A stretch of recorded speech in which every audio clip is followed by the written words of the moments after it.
আসসালামু আলাইকুম ওয়া রাহমাতুল্লাহি ওয়া বারাকাতুহু। বন্ধুরা কেমন আছেন? আল্লাহর রহমতে মোটামুটি ভালো আছেন। আমিও আপনাদের দোয়ায় মোটামুটি ভালো আছি। উপর দিয়ে গেছে ভালো আরে ভিতরের অবস্থা জানেন তো।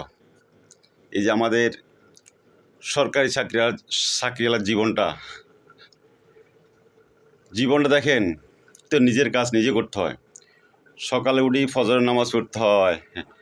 ফজরের নামাজ পড়িয়ে তারপরে কি করলাম, শাক বসা দিলাম, রান্নাবান্না করতেছি। একদিক দিয়ে দিলাম ভাত, একদিক দিয়ে দিলাম ভাত, একদিক দিয়ে দিলাম ভাত বসাই।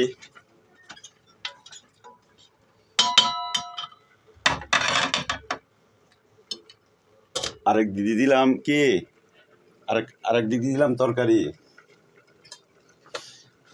এই হলো আমাদের সরকারি চাকরিওয়ালার জীবন। রুই মাছ দিয়া ফেপে দিয়া ভাগ করতেছি।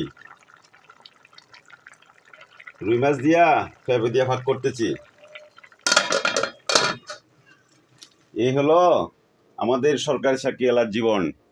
আবার রান্নাবান্না করে আজ চলে যেতে হবে আবার ডিউটি চলে যেতে হবে।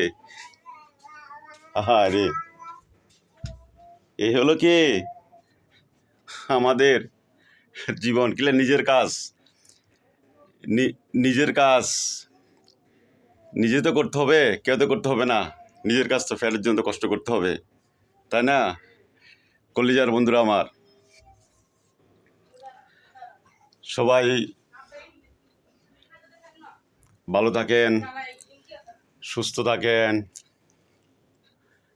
আমার জন্য দোয়া করিয়েন। আমিও আপনাদের জন্য দোয়া করব। কলিজার বন্ধুরা, আসসালামু আলাইকুম ওয়া রাহমাতুল্লাহি ওয়া বারাকাতুহু। এ হলো আমাদের সরকারি চাকরিওয়ালার জীবন, দেখেছেন?